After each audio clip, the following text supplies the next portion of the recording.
All right, all right. Hey, welcome to another episode of Veterans Rant, Rattle and Roll. I'm Sergeant First Class Retired David O. Parker. And we are in episode 8 of The Forgotten Truckers. We've been talking for the last 8 weeks, basically through a journal that I wrote. It's right here. There's one of them anyway, one of the two. From the March 19th up to the end of the replacement mission. We are on April 23rd. We have gone from Fort Drum, New York, with OD Green blanket packet lists, and hey, don't take your weapon to Iraq with you, chain of command. Luckily, if you've been watching the show, then you know I had a commander and first sergeant that told him exactly where to pound sand on that order. To Fort Bliss, Texas, where they don't want us to ask them nothing because they didn't know shit. To Kuwait, to getting away from some crazy, interesting folks, into Iraq, driving from the border of Kuwait all the way to Baghdad and on to Mosul. Now, we ended last week where we literally got to Mosul, and we're going to start with Chapter 6, which is April 23rd, 2003, Camp Zed, Mosul. We'll talk about why it's called Camp Zed. All right, let's start today's episode off with a quick entry. April 23rd, First Sergeant let me and another soldier sleep in. Woke us up at 0730. We got up and went and explored the compound and the soap factory. There is also a storage area here for Mercedes parts in another building. We found a dead Iraqi. Looks like he has been dead for a couple weeks, giving off an amazing scent. The commander is out reconning for a new location for the unit. Went out into the town with another soldier on a gator. We bought sodas and pita bread. It was a nice trip. There were hundreds of mechanic shops here and returned to the base. End of entry. Now, I think about that. If you've been watching this and plugging in and supporting me, I want to tell you thank you, because this is all about making connections and preventing putting an end to and stopping 22. But this could have been a Dust One incident that I could have been involved in, me and this other soldier, because what we did was stupid. Okay, we didn't know any better this time, but in just a few seconds, it's not going to be a place that you just go drive around town without your stuff in a gator, like tourists, right? They could have took us in a second. Just without even, we could have just vanished. As an old E7, I look at that and I go, I would have just choke slammed the E5. I'd have choke slammed myself. What the hell were you thinking? What did you just do? Did you really roll into town, just the two of you on a gator with your M4s, and that's about it? All right, so we, another entry, same day. Back out into town with the Hummer for more food. A wheel literally came off the Hummer and rolled onto the sidewalk. Some locals came out, grabbed it, took it in their shop. 20 minutes later, it was fixed. They made new bolts for the wheel and put it back on. Amazing. Still taking fire from time to time in the compound. Battalion changed our company name from Bulldogs to Body Snatchers. Said it was due to our body count going up almost every day. End of entry. So, you're talking about some ingenious people, some really take chicken shit and make it into chicken salad, if you will. Think about it. A wheel rolled off a Hummer. If you've been in the Army 15 seconds or any of the branches that use the Humvee, you know that that's more than plausible. And these guys snatched it up, fixed it, put it back on, and we rolled down the road. Now, we're talking April of 2003. So the Iraqis they're pissed that we're in their country, but they're not really sure how to deal with us yet. They're not really, always coming after us. Right? So we were semi-safe-ish. They're still taking shots at you and running away. Of course, that never changes. They always take shots and run away. Anyway, they're, shooting into your compound. How do you call, okay, how do you say it? I'll tell you how I'm going to say it. The people who were trying to engage us had the balls to try, but were too big of a coward to really get after it yet. They'll get a little more bold-ish later. All right, 1500, next entry. We are clearing out a huge weapons cache at a school. Thousands of weapons and ammo. Enough to arm a small army. I have pictures of it. Okay? End of entry. I literally have pictures in the book. they knew that we don't bomb hospitals. They know that we don't attack schools. They know how we fight. And they don't give a damn about how we fight. They never will. It's never going to change because human life to them is nothing. So they hide their stuff in hospitals and schools. They knew this going. They knew about us coming in. They knew what to do. They went and hide it. I mean, we're talking about the number of weapons I saw. You remember, if you've been with me for the last 8 weeks, I talked about being with 187, and I'd never seen so many weapons. Well, this cache made that look like a 7-Eleven. It took hours to get this stuff out. Right? The truckers joined us there. My 11 Bravo truckers, my forgotten truckers, joined us at the school. They got dispatched to the school, right? It took hours to load those trucks with all this stuff. Do you understand what I'm telling you? 5-ton trucks show up to a school and load so much ammo and so many weapons that it takes 5 tons more than one trip. And the DOD spends the next few days blowing it up. Blowing it up. Went back to the compound and had a good night. Next entry, April 24th. The mosquitoes here are studs. Nothing seems to make them leave. Went to town again and bought 10 cases of Pepsi and 5 bags of ice. I realize that this is going to be a long time before I get any mail. Maybe in another 3 or 4 weeks. There are only 6 days of April left. Listening to the commander tell the platoon leader staying in the CP what we were going to be doing. Looks like we're here to fix things, to get the water back on, the electricity going again, and maybe tasked to rebuild a school in town. Also, they will be sending tankers full of gasoline for the people. We'll be here a long time, maybe 4 to 6 months, so be it.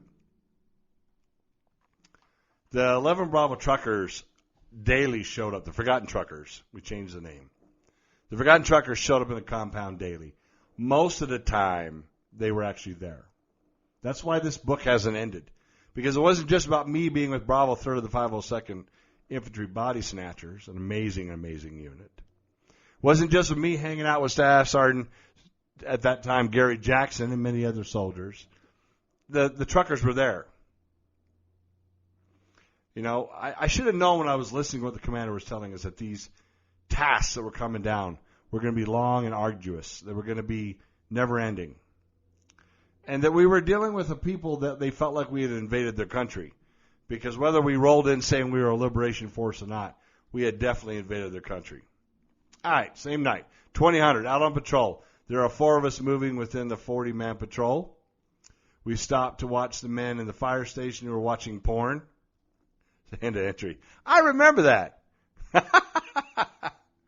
I haven't thought about that for a long time. We're literally I'm in the center with the commander, and we're literally in a 40-man patrol down this long road, and we've all stopped by this long wall. All right, it's about butt high. A lot of us are leaning on of it. You know, some people are pulling security, but we're literally watching a semi-large TV screen. I'm not going to call it a big screen, but a bigger TV. And this porn, they're just getting it on the porno. Remember, it's illegal, but all the firefighters are watching it. They're smoking cigarettes, they're drinking beer, right, and watching porn. And I'm on patrol. Just a funny place. All right, let's keep going. After a few minutes, we walked down the road and stayed near a long wall, all laying on the ground to watch and listen. 2130, shots fired, very close, trying to locate where and whom. 2200. We never found the shooter. 2 to 14 more shots rang out. Second platoon links up with us on a side road. We continue to recon down the streets looking for the shooters. CO hears something is asked for me to call in Loom. I do as I'm ordered. A few minutes pass, nothing. Waited 8 minutes, call again. Then hear the illumination pop above us, yet no light. They shot IR illumination. Call for a Loom again. When it pops, gunfire comes from the alley. At the end, no WIAs, no KIAs, just bullets. They disappeared. 0230, bedtime, good night, I'm tired. End of entries. That was a crazy day. We call for Loom. Light it up. And they took forever to fire it. And I mean, literally forever. 8-10 minutes when you're calling for illumination is a long time. Wouldn't you agree? And then they fired IR. Infrared illumination over a city. What the? Right? What is that about? I'm reading my notes. It was just so funny. They fired illumination. Okay? Now, listen, we're in Mosul, and there's no infrastructure. Imagine a country, the government's gone, the water's gone, the police are gone, the electricity's off. It's just mayhem. People are doing whatever they want to at night. Murder. There's no such thing as murder anymore. This is just shoot whoever the freak you want to, whenever the freak you want to. Iraqi killing Iraqi? Common as me taking a drink of water. There's no police. There's no nothing. The morgues are filled to the rooftop. Mosul was literally the wild, wild west. And my dumb butt, along with another E5, earlier that day, as I read to you, went downtown in a gator, the day before, with just by ourselves. I deserve to have my butt kicked. I don't know what the hell I was thinking. Let's move on. April 25th, entry. Well, Friday's our religious day here. So 90% of the places are closed, and most of the people are nowhere to be seen. Yet, go downtown. It looks like free bread day. Thousands of people. The soldier and I went downtown to get a hose and a nozzle to make a shower. What a trip it was. We stopped the gator, and boom, we're sounding like movie stars. Walking into a restaurant. 50-plus kids, at least, and some adults saying hello and wanting to shake hands, along with pointing at my eyes. I have not seen anyone from here with blue eyes, so it sort of makes sense. Now, next entry. Very, very few women can come out, yet the Kurdish and Christian women do what they want. A girl, maybe 18 years old, came up and gave me flowers and kissed my cheek. I remember this. Then she pointed and tapped her cheek. As she leaned in close, I leaned back. She leaned in close. She did this. She pointed at her cheek and did like this and leaned in. So I leaned to kiss her on her cheek. She turned her face and kissed me on the lips. Hard. I mean, that girl kissed the snot out of me, right? She jumped back and screamed with delight, and her two girlfriends also screamed in delight, and they ran away yelling. She kissed the soldier. I was shocked. The other soldier and I laughed as some of the men clapped and laughed. End of entry. That was a funny moment. It really was. I even now in my 50s, been retired 4 years, cut 10 inches off of this. I think about that moment. I think about what that was like. About how, first of all, I fell for it. Right? You didn't see that one coming now, did you, David? But the people were happy. They were happy that we were there. There was more people happy about the 101st being in Mosul, from my perception, than they were not happy. Saddam had told them we're going to be killing everybody, and here we're not killing anybody. Okay, not mostly, but compared to what the locals are doing to each other, we ain't killing nobody, right? It's just funny. They helped us fix our truck. They helped us do all kind of things. They pointed out danger, right? They did. They pointed it out. They made sure we were safe, ish, but for the guys that are running around in the man dresses taking shots at us every now and then. All right, next entry. We are staying here. This is home for the next few months. Who really knows how long, so now the real work starts. We are in the soap warehouse. There are papers and bars of soap everywhere, so we had to clean it up and burn it. There was 8 different fires roaring up and down the square as we cleaned it. We pushed all the thousands of bars and soaps that had spilled all over the house into piles and used big shovels to put them back into large crates. Have big pictures of these big, massive orange crates. So drew out the whole area, right? End of entry. So we're cleaning out this warehouse. It took forever. But hey, you know what? Always improve your defensive position, right? Now, I forgot to tell you, why did we call it Camp Zed? Because that's what we decided to call the dude that we found that had been electrocuted, shot and electrocuted in the compound, Zed, because Zed is dead. So Camp Zed. Hey, we're soldiers. What do you want? They put me into headquarters platoon and, doing my thing. All right, next entry. We gathered up workbenches for the commander to exit the first sergeant. We found more for the commo room, and one for the armor. We also made an office for the reporter who was embedded with us. End of entry. That's right. We had a news reporter with us. Saw everything. How much did he tell anybody? Nothing. Nada. I don't even know why he was there. Continue the entry. We built bunk beds on the second floor for the first platoon, and other platoons did the same thing in their buildings. Now we're making showers out of a steel grate, and inside of the water tank is starting to look like home. Someone opened up all the care packages, even made a store. Even though everything is free, there's lots of personal hygiene stuff, lots of snacks. It's coming together. End of entry. These packages by now are rolling in. So the forgotten truckers who were right out here in the compound, imagine this. This is a multi-building compound. This is like being in a mall area. Not quite, but these buildings, they're like a Sam's. All right? You got a Sam's, and then across the street here is another Sam's, and then another Sam's. Or maybe half a Sam's. Home Depot. We're going to call it Home Depot, okay? I know I'm rattling. But each platoon has its own Home Depot. It's not full except for soap. That's a lot of freaking soap. We made the shower in the water tower. It was really cool. These Chinooks would come and they would land in the compound and give us supplies. Or the forgotten truckers would go and get them from battalion headquarters or somewhere with an escort. Holy crap! Thank you, 2nd BCT of the 101st, for taking care of the forgotten truckers and giving them armed escorts. Woohoo! Started playing soldiers, right? So next entry, standing around waiting for the gator to be returned so I could take the first sergeant to go find a PZ for some birds bringing us supplies. See? Change of plans, going out on patrol. We've been told there's a black market in the inner city. Sent out to find it, break it up. I hate these patrols. Everyone's nervous all the time. You never know when the locals will cross the line, and that is when the shooting will start. All right, so we're brand new in Mosul. We're 3-4 days old. We don't know what we're doing. They don't know what they want us to do, and the chain of command is trying to get it all right. It was an interesting time. Same day, 1950.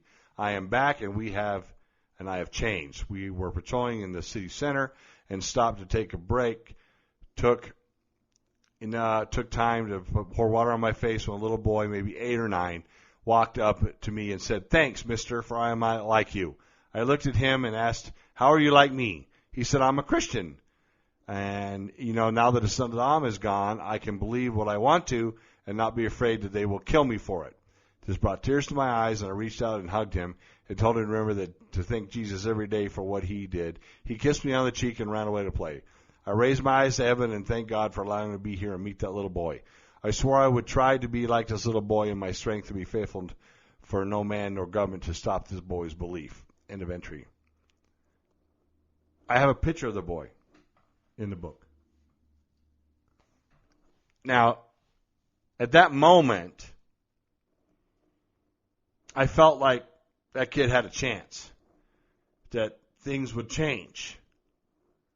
Little did I know that years later, blame it on whoever you want to, ISIS would show up and kill anybody who would act like that little boy, and lots of other people. We started a vacuum. I can say this as a retired guy. We started a vacuum over there because we didn't understand. Look, when you go on a combat tour, if you're a veteran, and I thank you for being here, you know what I'm saying. If you're not and you're here, thank you for being here. These things change you deeply. These things change you to the bone. They change you to your DNA. They really do. It really affects who you are. And that's enough of that. 26-0600, up and at it. 0800.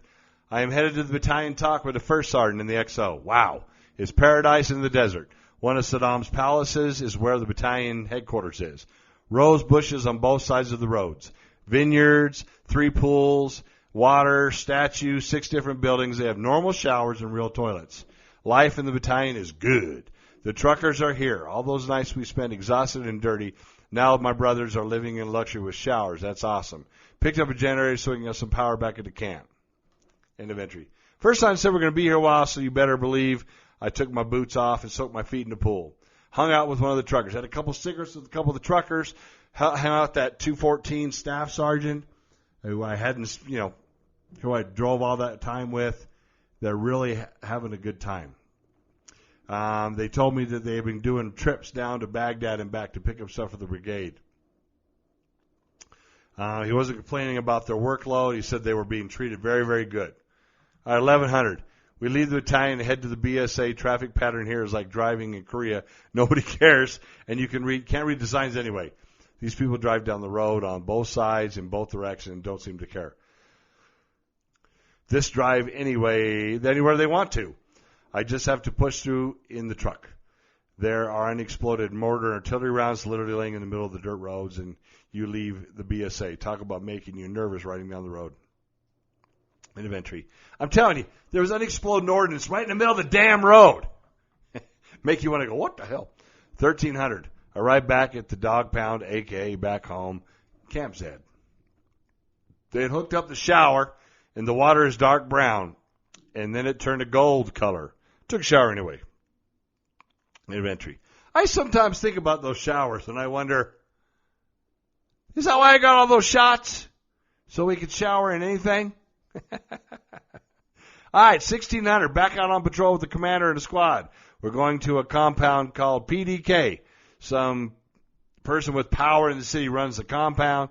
The commander's going to have a meeting with this gentleman while there. We had hot tea, and the commander made a deal with the owner. Have no idea what the details are. We left there, went to the UN food compound center, and watched 60 semi-trucks full of bags of flour leave the first area.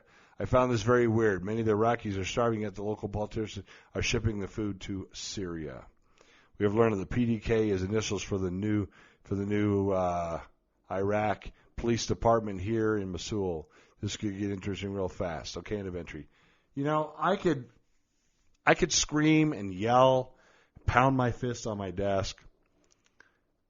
I remember that stupid compound, and I remember those jerk-off politicians and all the things they did. They literally shipped the food that was brought in for the locals to another country for money. They sold out the food for the people. Why? Because human life doesn't mean nothing. They didn't care. They didn't care. We visited this compound a lot in the next few days. A lot. We were there a lot, like every day-ish.